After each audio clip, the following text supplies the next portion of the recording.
नमस्कार, मैं सुशील सिंह कर्तव्य आईएएस में आपका स्वागत एवं अभिनंदन करता हूं। आइए सभी लोग सिविल सर्विसेज के अगले क्लास की तरफ हम लोग जुड़ते हैं।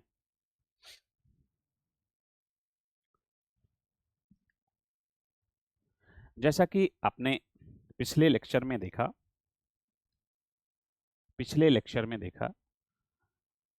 हम लोग वैदिक साहित्य पढ़ रहे थे। वैदिक साहित्य में वैदिकोत्तर साहित्य की तरफ हम लोग पहुंचे थे।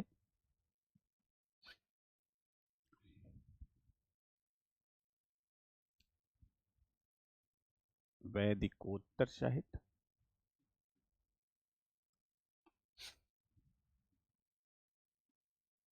साहित्य वैदिकोत्तर साहित्य देख रहे थे। वैदिकोत्तर साहित्य में हम लोगों ने जो देख लिया है, 6 वेदांग 6 वेदांग को देख लिया है और 4 उपवेद को देख लिया है। उपवेद, ठीक है। और हम लोगों ने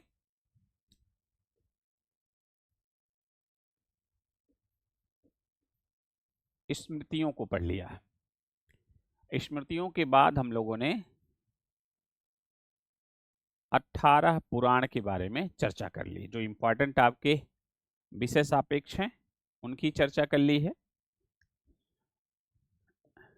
पुराणों में सबसे प्राचीन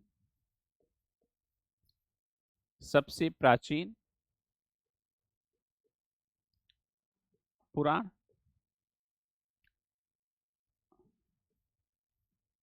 ये है मत्स्य पुराण या मत्स्य पुराण। मत्स्य नहीं, ठीक होगा,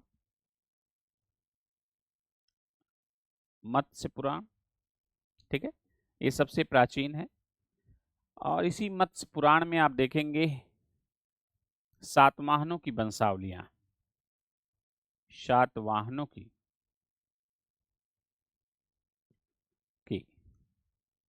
वंशावलियां, ठीक है। सातवाहनों की वंशावलियां, ठीक है, मत्स्य पुराण में। और एक आपने देखा विष्णु पुराण। विष्णु पुराण पुराण इसमें भौगोलिक चौहद्दी,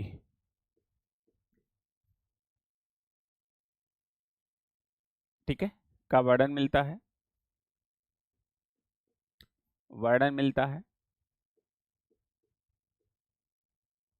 ठीक है।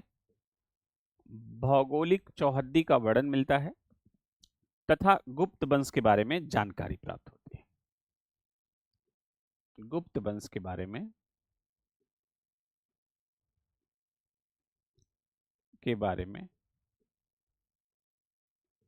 जानकारी प्राप्त होती है, ठीक है।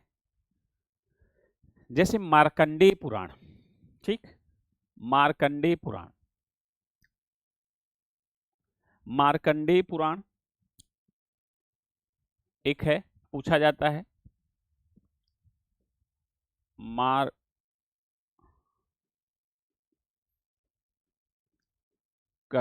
पुराण, ठीक है। मार्कंडेय, इस मार्कंडेय पुराण में दुर्गा सप्तशती सती का वर्णन मिलता है, वर्णन दिया गया, ठीक है, दिया गया। दुर्गा सप्तशती का वर्णन दिया गया कहां पे? मार्कंडेय पुराण, ठीक है।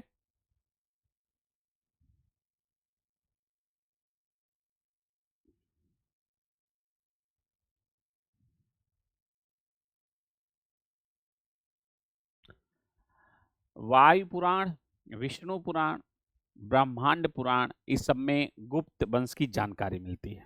ठीक है, लिख लीजिए विष्णु पुराण। आगे बढ़ लेते हैं हम लोग। वायु पुराण,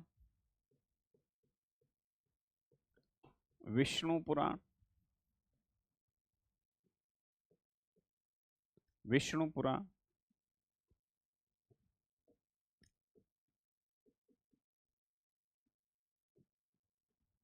ब्रह्मांड पुराण,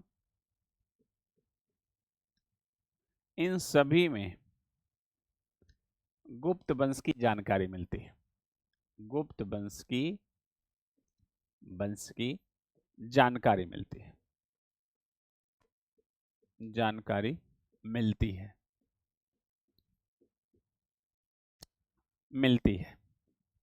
ठीक है, वायु पुराण में भी मिलती है, विष्णु पुराण में भी मिलती है, और ब्रह्मांड पुराण में भी मिलती है। आपको हमने बताया था मत्स्य पुराण, मत्स्य पुराण, इस पुराण में सातवाहन वंश की जानकारी मिलती है,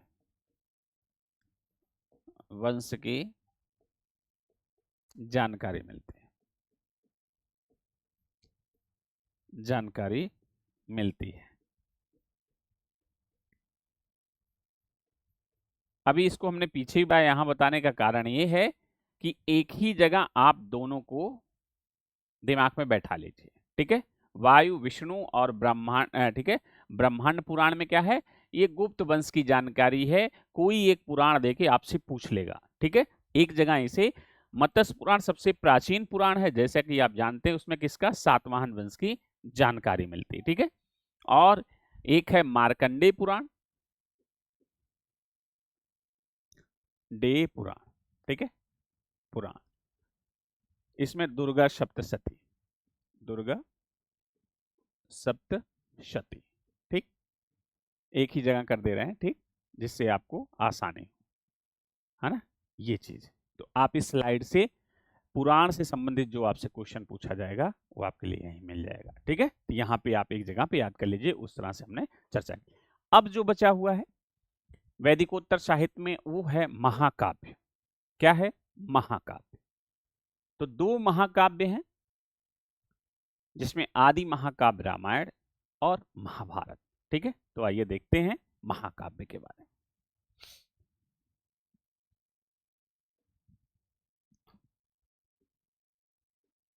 महाकाव्य,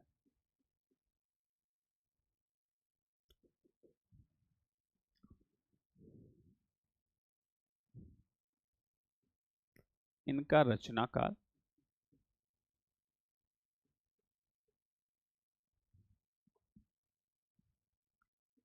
अस्पष्ट है,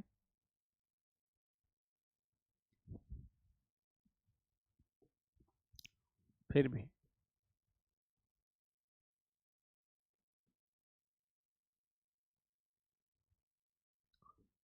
उत्तर वैदिक काल से लेकर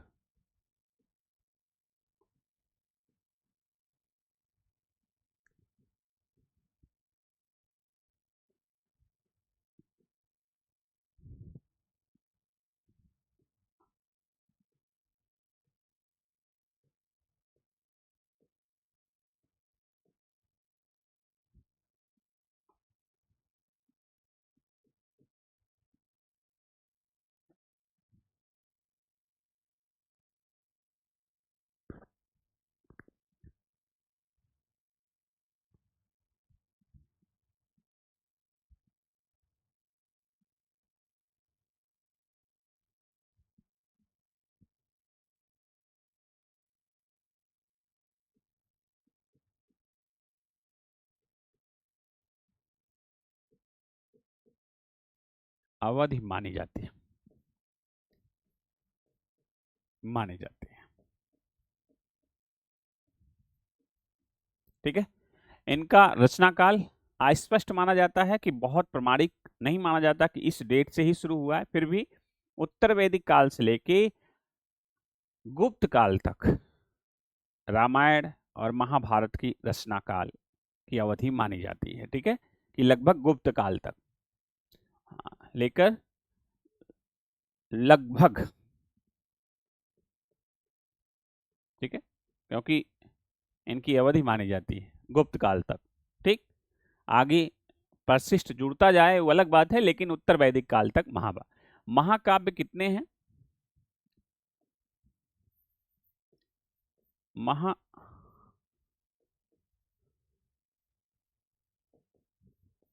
की संख्या 2 है।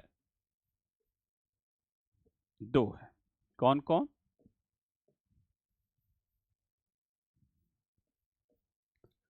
रामायण,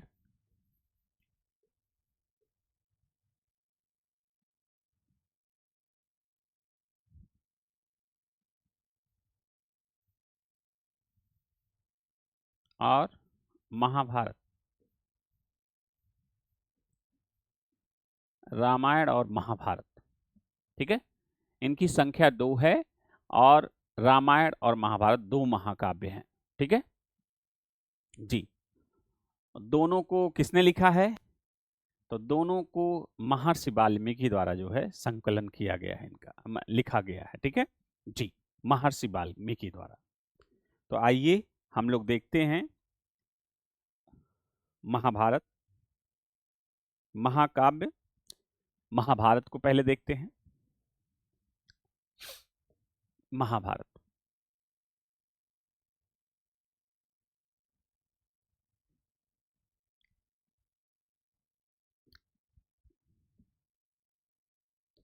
महाभारत, ठीक है।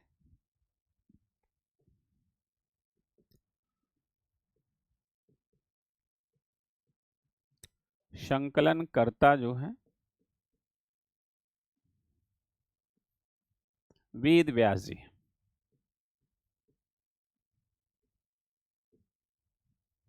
ठीक है, संकलन कर्ता कौन है? वेद व्यास जी। ठीक, संकलन कर्ता माने जाते हैं वेद व्यास जी, और रचना काल जो है, रचना काल विवाद, है ना, विवाद। सामान्यतः सामान्यतः उत्तर वैदिक काल से लेकर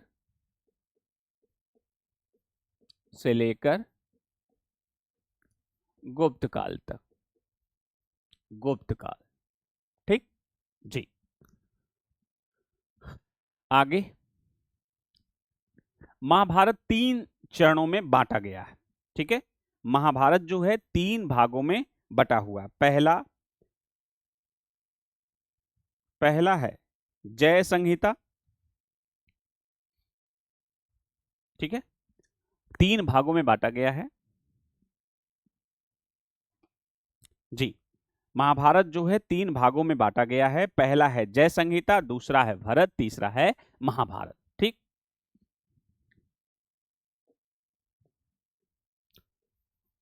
महाभारत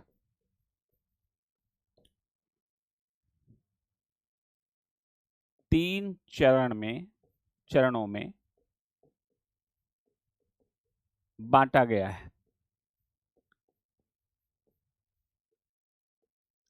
3 चरणों में बांटा गया है। प्रथम चरण,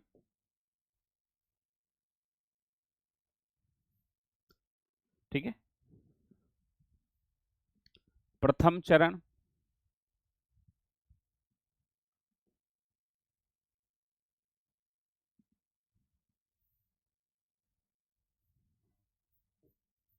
प्रथम चरण प्रथम चरण है 8800 पद। इसे जय संहिता कहा गया है। जय संहिता, संहिता, ठीक है। ये बहुत बार पूछा गया है। 8800 पद है जिसका नाम क्या है? जय संहिता। और दूसरा है 24,000 जिसे भरत कहा गया है। ठीक, और तीसरा है 1 लाख पद जिसे महाभारत या सत सहस्त्र संहिता दोनों पूछा गया है, ध्यान रखिएगा, ठीक है। 8800 पद जिसे क्या कहा गया है, खूब इंपॉर्टेंट है, जय संहिता कहा गया है, कहा गया है, खूब पूछा गया है, 8800 पद है, ध्यान रखिएगा जी। दूसरा देख लेते हैं, दूसरा चरण इसका चरण, दूसरा चरण 24,000, ठीक है, 24,000 पद। इसे क्या कहा गया है, इसे भरत कहा गया है, ठीक, भरत। ये कम पूछा गया है, ठीक। जो तीसरा है ये पूछा गया है, और तीसरा चरण जो है,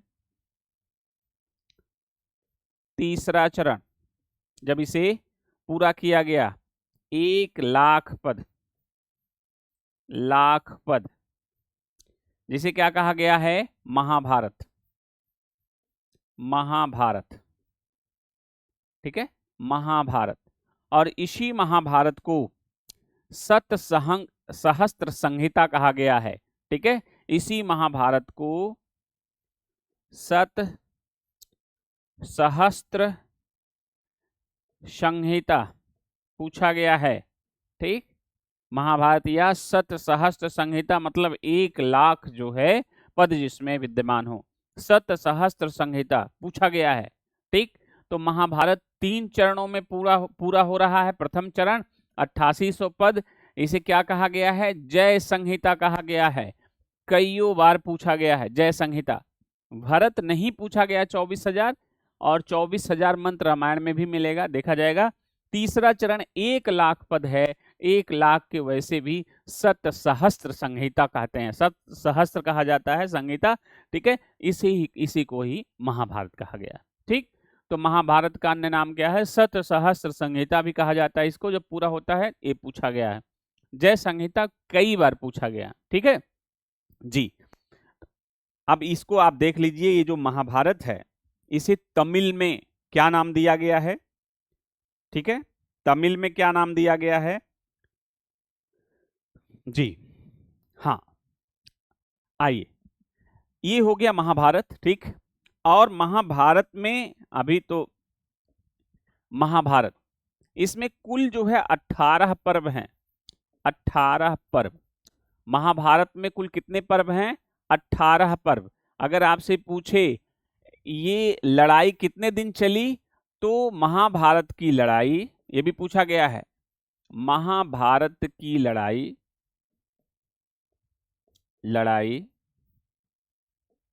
18 दिन चली, 18 दिन चली। मतलब एक एक पर्व जो है एक एक दिन की कहानी को वर्णन करता हुआ दिखाई दे रहा है, ठीक है। कुल 18 पर्व हैं, जिसमें महाभारत की लड़ाई कितने दिन मानी गई, 18 दिन चली, ठीक। इसी का एक इंपॉर्टेंट है छठा पर्व, छठा पर्व ये है भीष्म पर्व, भीष्म पर्व, ठीक है, भीष्म पर्व। इसी में गीता का वर्णन है, गीता, भागवत गीता का वर्णन है, ठीक है। इसी में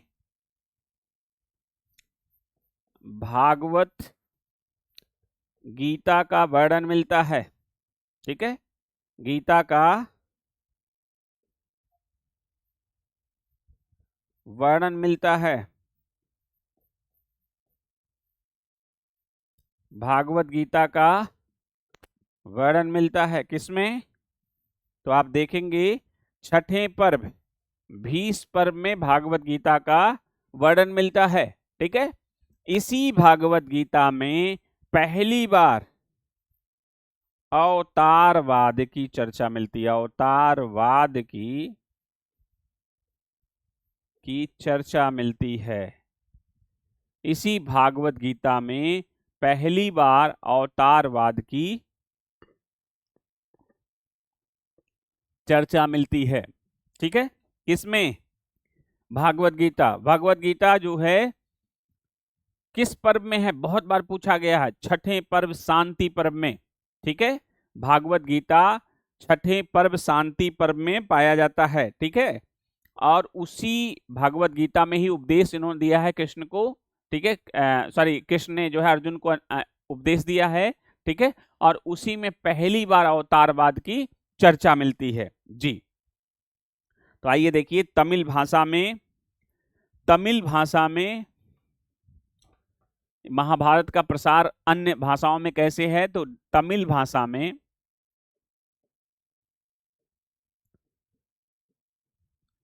में पेरुदेवनार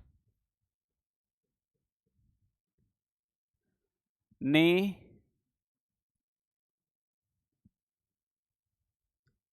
भारतम नाम से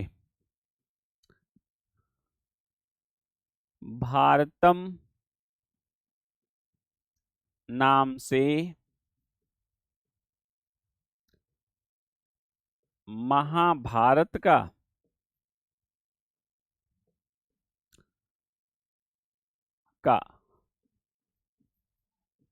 लेखन कार्य किया है। किस नाम से? भारतम नाम से। किसने? पेरुदेवनार ने। ठीक है, किस भाषा में? तमिल भाषा में। ठीक है, वहीं बंगाल में आप देखेंगे तो बंगाल में एक व्यक्ति हैं कृतवास। ठीक है, महाभारत का बंगाली अनुवाद जो है काशीराम दास ने किया था। महाभारत का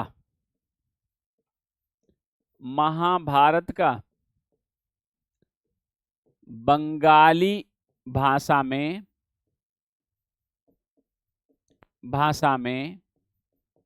अनुवाद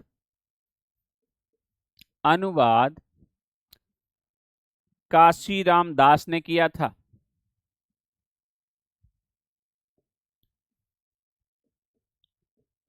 काशीराम दास ने किया था। ठीक है, काशीराम दास ने किया था महाभारत का बंगाली भाषा में अनुवाद। ठीक जी, काशीराम दास ने किया था। तो ये महाभारत का जो है अन्य भाषाओं में वर्णन मिलता है जी। और बंगला में भगवत गीता का मालधर बसु ने भागवत गीता का बंगाली अनुवाद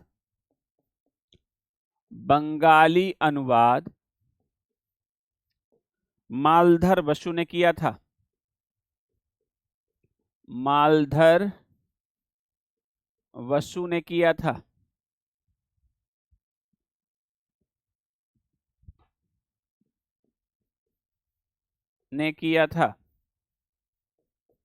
ठीक है, मालधर बसु ने किया था।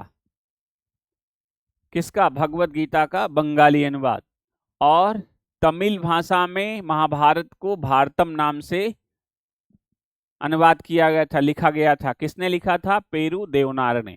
ठीक, तो ये महाभारत का एक प्रकार से प्रसार रहा। ठीक, अब हम लोग चलते हैं अगले साहित्य की तरफ, अगले महाकाव्य की तरफ। और वो अगला महाकाव्य जो है रामायण। ठीक है, रामायण के बारे में देख लें।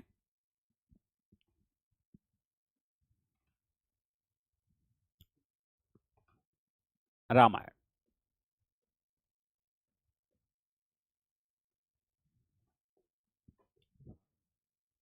ये आदि महाकाव्य है।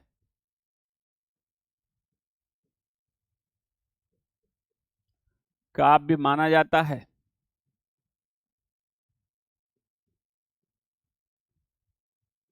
ठीक है, इसे आदि महाकाव्य कहा गया है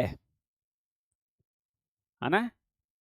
इसे आदि महाकाव्य कहा गया है। आदि महाकाव्य कहा जाता है। ठीक है, कहा गया है, आदि महाकाव्य माना जाता, बहुत बार पूछा गया, ध्यान रखिएगा जी। इस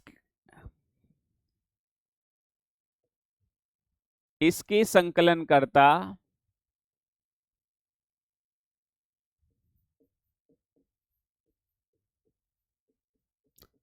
कर्ता वेद व्यास जी हैं,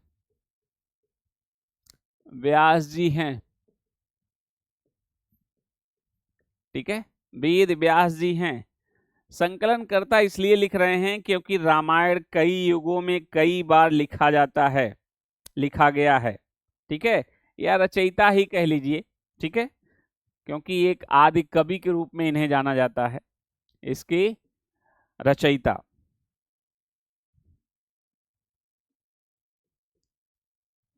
इसके रचयिता क्या हैं? वेद व्यास जी हैं। और इसी आधार पे वेद व्यास जी को क्या कहा गया है? आदि कवि कहा गया है। एक प्रश्न ये भी पूछा गया है, आदि कवि कहा गया है, कहा गया है।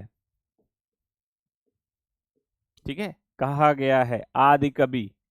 वैसे रामायण अगर आप धार्मिक दृष्टिकोण से देखेंगे तो रामायण की रचना कई कालों में हुई है। बताते हैं काकभूषण जी जो है पहली बार रामायण का कथा सुनाते हैं, फिर वहाँ कुछ लोग सुनते हैं, फिर ऐसे कई युगों में जो है रामायण की कथा आती है। और वेद व्यास जी ने रामायण लिखा, और कई प्रकार के रामायण हैं, सबके अलग अलग जो है लेखक हैं। लेकिन आदि रामायण जो है उसके रचयिता कौन माने जाते हैं? वेद व्यास जी। इसलिए इनको क्या कहा जाता है? आदि कवि भी कहा जाता है। ठीक है, और ये भी 3 चरणों में विभक्त है। इसका टाइमिंग वही है, उत्तर वैदिक काल से लेके गुप्त काल तक जी। चलिए आइए इसका रचना काल देख लीजिए। रचना काल, ठीक है, ये भी विवाद है, विवाद विवाद है। ठीक है, सामान्यतः सामान्यतः उत्तर वैदिक काल से लेकर गुप्त काल तक, गुप्त काल तक। ठीक है, आप इसे देख सकते हैं। सामान्यतः जो है उत्तर वैदिक काल से लेकर गुप्त काल तक माना जाता है। इसके भी 3 चरण माने जाते हैं। ठीक है, इसके लिखने का रामायण में इनके भी 3 चरण माने जाते हैं। इन्हें भी 3 चरणों में पूरा किया गया।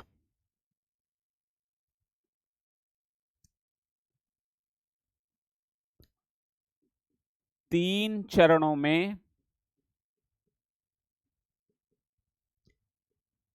पूरा किया गया।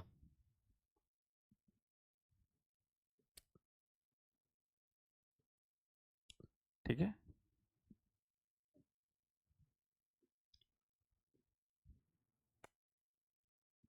प्रथम चरण,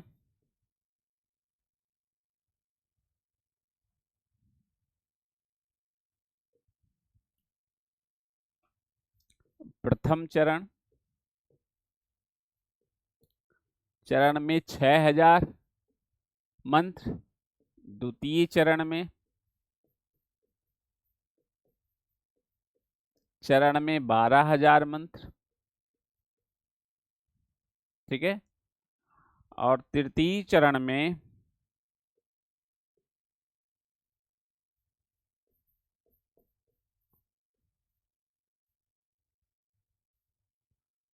तृतीय चरण में 24000 मंत्र।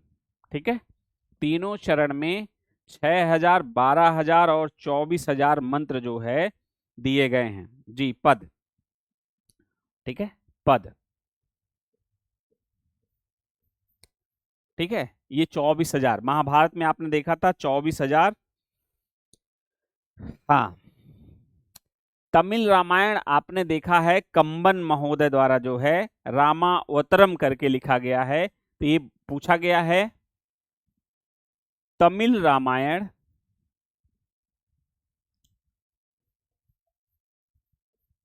तमिल रामायण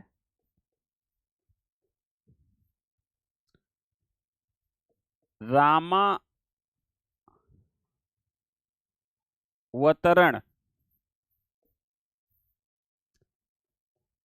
नाम से कंबन द्वारा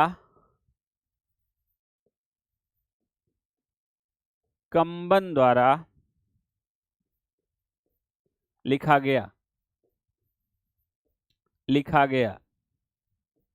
ठीक है, रामावतरण। ठीक, रामावतरण नाम से कंबन द्वारा वतरम,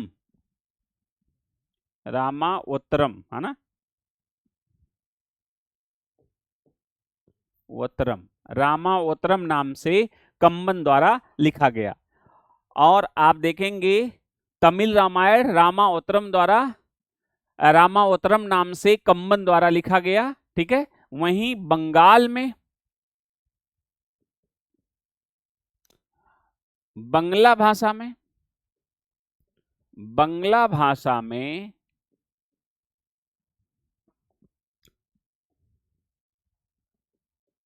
कृतवास ने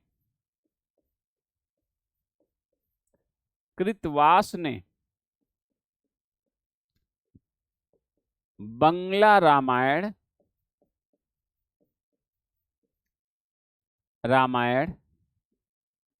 लिखा। ठीक है, कृतवास ने बंगला रामायण लिखा। ठीक, कंबन ने तमिल रामायण और पेरू देवनार ने तमिल महाभारत ठीक लिखा, और कृतवास ने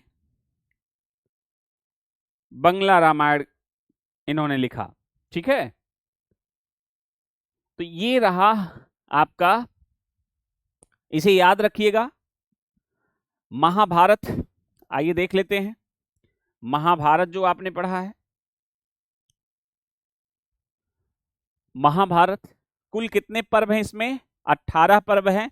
छठा पर्व बहुत महत्वपूर्ण है, एक 12वां पर्व है शांति पर्व। ठीक है, शांति पर्व। ठीक, बस इतना आप समझ सकते हैं। छठा पर्व इसलिए महत्वपूर्ण है क्योंकि इसमें भीष्म पर्व है, इसी में भगवत गीता, जिसमें पहली बार अवतारवाद की चर्चा मिलती है, किसमें उल्लेखित है? छठे पर्व में। ठीक, 18 पर्व है, तो ये लड़ाई कितने दिन चली है? 18 दिन, महाभारत की लड़ाई। जी, तो ये चीज ध्यान रखिएगा। संकलनकर्ता कौन है? वेद व्यास जी हैं महाभारत के। ठीक, और 3 चरणों में ये लिखा गया है। ठीक है, 3 चरणों में। पहला है 8800 पद, तो ये डाटा नहीं पूछा जाता है। हाँ, ये पूछा जाता है प्रथम चरण में जय संहिता कहा गया, बहुत इंपॉर्टेंट है कि महाभारत को जय संहिता कहा गया। ठीक है जी, और भरत अभी तक नहीं पूछा गया। द्वितीय चरण को 24,000 मंत्र, रामायण में भी 24,000 है, फाइनली 24,000 पद है। ठीक है, और तीसरा पूछ लिया गया है 1,00,000 पद पे, जब महाभारती से कहा गया, इसी को सत सहस्त्र संहिता भी कहा जाता है। तो याद रखिएगा महाभारत का एक नाम क्या है? सत सहस्त्र संहिता, क्योंकि 1,00,000 पद उसमें दिए गए हैं। किसने संकलन किया है? वेद व्यास जी ने। ठीक है जी, और यही महर्षि वेद व्यास जी हैं। ठीक है, जो आदि कवि हैं, रामायण का भी इन्होंने रचना किया है, और यही वेद व्यास जी हैं जिन्होंने वेदों का संकलन किया है। कृष्णद्वैपायन वेद व्यास जी पूरा नाम इनका है। ठीक, पीछे चर्चा हो चुकी है।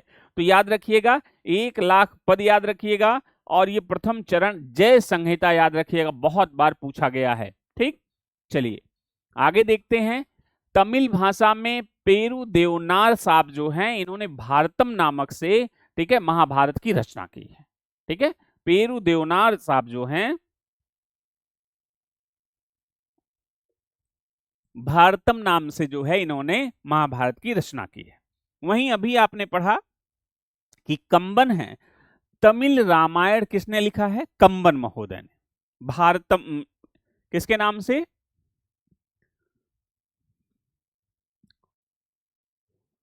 रामावतरम नाम से, ठीक है, कंबन महोदय ने लिखा है। वहीं आपने देखा कि कृतवास ने बंगला रामायण लिखा है। किसने? कृतवास ने। और महाभारत को आपने देखा कि बंगाली अनुवाद किसने किया है? मालधर बसु ने। ठीक, महाभारत का बंगला अनुवाद किसने किया है? मालधर बसु ने। और बंगाली रामायण किसने लिखा है? तो बंगाली रामायण जो है कृतवास ने लिखा है। ठीक, और इसी मालधर बसु ने भगवत गीता का भी जो है बंगाली अनुवाद किया है। ठीक, तो ये रहे आपके महाकाव्य, और इन महाकाव्यों से जो क्वेश्चन पूछा जाता है इसका आपको संकलन दिया गया। ठीक है, तो एक समरी आप देख लीजिए। आपने देखा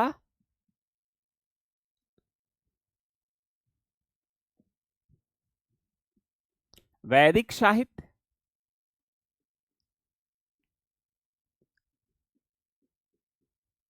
वैदिक साहित्य और वैदिकोत्तर साहित्य। साहित्य, वैदिक साहित्य कब से कब तक है? ये 1500 बीसी से लेकर 600 बीसी तक है। और वैदिकोत्तर साहित्य इस 600 बीसी से लेकर गुप्त काल तक मान लीजिए। ठीक है, गुप्त काल या इससे भी आगे, ठीक है, इसका संकलन होता रहा। कौन कौन से वैदिक साहित्य में है? पहला, वेद आपने पढ़ा जिनकी संख्या 4 है। दूसरा, ब्राह्मण आपने पढ़ा, ब्राह्मण। तीसरा, अरण्यक आपने पढ़ा, अरण्यक। और चौथा, उपनिषद आपने पढ़ा, उपनिषद। ध्यान रहे वैदिक साहित्य में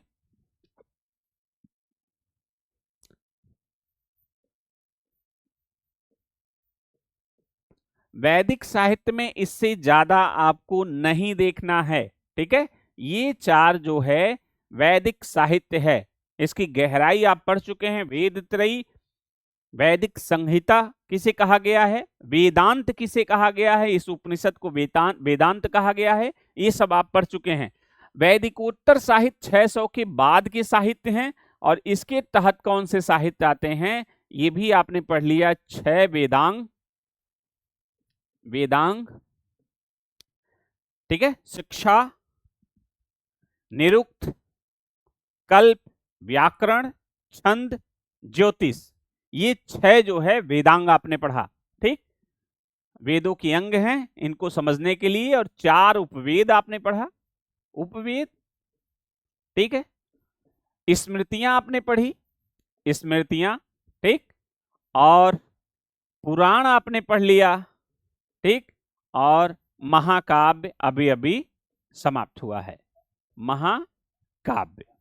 ठीक है, तो इतना ये वैदिक और वैदिकोत्तर साहित्य के तहत आता है, जिनके माध्यम से वैदिकोत्तर बाद की जानकारी आपको देगा। वैदिक साहित्य के माध्यम से हम लोग वैदिक काल के बारे में जानकारी रखेंगे। ठीक है, तो ये रहा वैदिक साहित्य जहां से खूब क्वेश्चन पूछे जाते हैं। अब अगले लेक्चर में हम लोग वैदिक काल के राजनैतिक व्यवस्था, आर्थिक व्यवस्था, सामाजिक व्यवस्था एवं धार्मिक व्यवस्था पे चर्चा करेंगे। ठीक है, तो संभवतः आपको वैदिक साहित्य लगभग 2 लेक्चर में समाप्त हो पाया। ठीक है, तो इसे सुचारू रूप से आप समझ गए होंगे कि पहला वैदिक कौन सा वैदिक साहित्य है या पुस्तक है जो गणित की जानकारी देता है, या गणित का प्राचीनतम पुस्तक कौन सा है।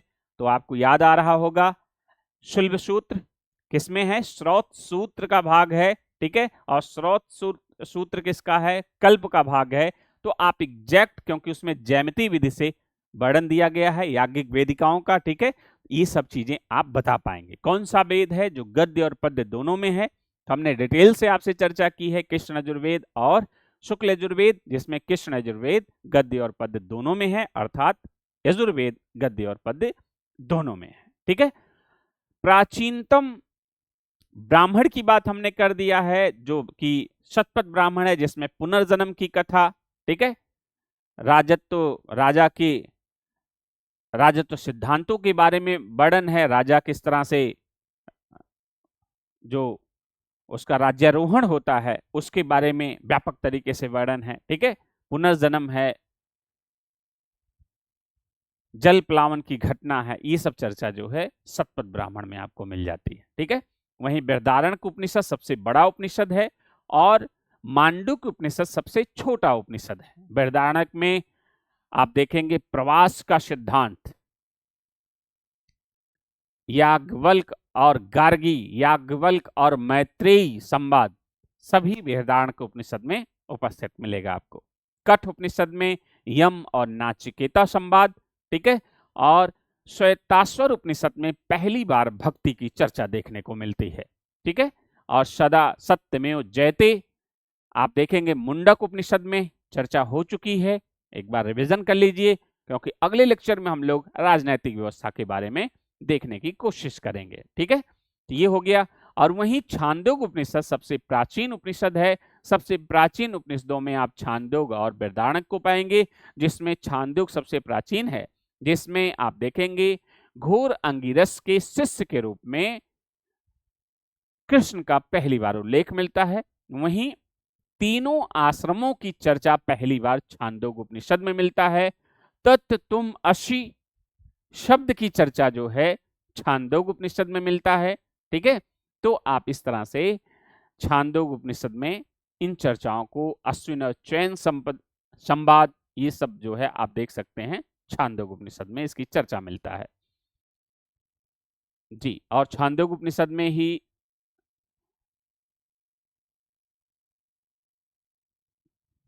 एक पिता अपने बेटे को बेचने की भी कथा जो है छांदोग्य उपनिषद में मिलती है, ठीक है। और शतपथ ब्राह्मण में विदेह माधव की कथा भी, जिसमें भौगोलिक विस्तार की बात उत्तर वैदिक काल में आप देखेंगे सदा नीरा नदी तक आर्यों का प्रवास पहुंच चुका था। तो ये सब जानकारियां जो है इन वैदिक साहित्य में प्राप्त होता है, जो आपके लिए बहुत इंपॉर्टेंट था, ठीक है। तो इन सब चीज की हम लोगों ने चर्चा सुचारू रूप से कर दी है, ठीक है। यहाँ से क्वेश्चन आपको मिल जाएंगे। अगले लेक्चर में हम लोग मिलते हैं राजनीतिक व्यवस्था को लेके। तो आज के लिए इतना ही, बहुत बहुत धन्यवाद।